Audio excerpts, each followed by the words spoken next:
Évangile selon Luc, chapitre 22. La fête des pains sans levain, appelée la Pâque, approchait. Les principaux sacrificateurs et les scribes cherchaient comment faire mourir Jésus, car ils craignaient le peuple. Or, Satan entra dans Judas, appelé Iscariote, qui était du nombre des 12. Et Judas alla s'entendre avec les principaux sacrificateurs et les chefs des gardes sur la manière de leur livrer.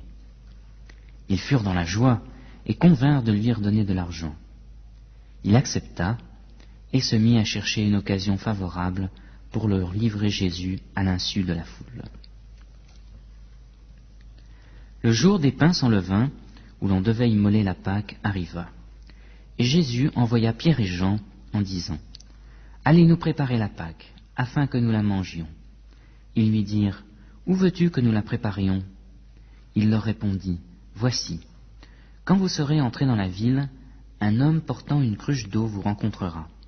Suivez-le dans la maison où il entrera, et vous direz au maître de la maison : Le maître te dit : Où est la salle où je mangerai la Pâque avec mes disciples ? Et il vous montrera une grande chambre haute, aménagée, c'est là où vous préparerez la Pâque. Ils partirent, trouvèrent les choses comme il le leur avait dit, et préparèrent la Pâque. Leur venue, il se mit à table, et les apôtres avec lui. Il leur dit : « J'ai désiré vivement manger cette Pâque avec vous, avant de souffrir, car je vous le dis, je ne la mangerai plus, jusqu'à ce qu'elle soit accomplie dans le royaume de Dieu. » Il prit une coupe, rendit grâce et dit : « Prenez cette coupe, et distribuez-la entre vous, car je vous le dis, je ne boirai plus désormais du fruit de la vigne, jusqu'à ce que le royaume de Dieu soit venu. » Ensuite, il prit du pain, et après avoir rendu grâce, il le rompit, le leur donna en disant : « Ceci est mon corps, qui est donné pour vous. Faites ceci en mémoire de moi. » De même, il prit la coupe, après le repas, et la leur donna, en disant : « Cette coupe est la nouvelle alliance en mon sang, qui est répandue pour vous. Cependant, voici, celui qui me livre est à cette table avec moi. Le Fils de l'homme s'en va, selon ce qui est déterminé, mais malheur à cet homme-là, par qui il est livré. » Et ils commencèrent à se demander les uns les autres qui était celui d'entre eux qui allait faire cela. Il s'éleva aussi parmi eux une contestation. Lequel d'entre eux devait être estimé le plus grand ? Jésus leur dit : « Les rois des nations les dominent, et ceux qui ont autorité sur elles se font appeler bienfaiteurs. Il n'en est pas de même pour vous, mais que le plus grand parmi vous soit comme le plus jeune, et celui qui gouverne comme celui qui sert. Car qui est le plus grand, celui qui est à table ou celui qui sert ? N'est-ce pas celui qui est à table ? Et moi, cependant, je suis au milieu de vous comme celui qui sert. Vous êtes ceux qui avez persévéré avec moi dans mes épreuves. C'est pourquoi je dispose du royaume pour vous, comme mon Père en a disposé pour moi, afin que vous mangiez et buviez à ma table dans mon royaume, et que vous soyez assis sur des trônes pour juger les 12 tribus d'Israël. Simon, Simon, Satan vous a réclamé pour vous passer au crible comme le blé. Mais j'ai prié pour toi, afin que ta foi ne défaille pas. Et toi, quand tu seras revenu à moi, affermis tes frères. Seigneur, lui dit Pierre, je suis prêt à aller avec toi, en prison et à la mort. Et Jésus dit : Pierre, je te le dis, le coq ne chantera pas aujourd'hui que tu n'aies nié 3 fois de me connaître. Il leur dit encore : Quand je vous ai envoyé, sans bourse, ni sac, ni sandales, avez-vous manqué de quelque chose ? Ils répondirent : De rien. Et il leur dit : Maintenant, au contraire, que celui qui a une bourse la prenne, de même celui qui a un sac, et que celui qui n'a pas d'épée vende son vêtement et en achète une. Car je vous le dis, ce qui est écrit doit s'accomplir en moi. Il a été compté parmi les malfaiteurs. Et ce qui me concerne touche à sa fin. Ils répondirent : Seigneur, voici 2 épées. Et il leur dit : C'est assez. Après être sortis, Il alla selon sa coutume au mont des Oliviers. Ses disciples le suivirent. Arrivé à cet endroit, il leur dit « Priez, afin de ne pas entrer en tentation. » Puis il s'écarta d'entre eux, d'environ un jet de pierre, se mit à genoux et pria, en disant « Père, si tu le veux, éloigne de moi cette coupe. Toutefois, que ce ne soit pas ma volonté, mais la tienne qui soit faite. » Alors un ange lui apparut du ciel pour le fortifier.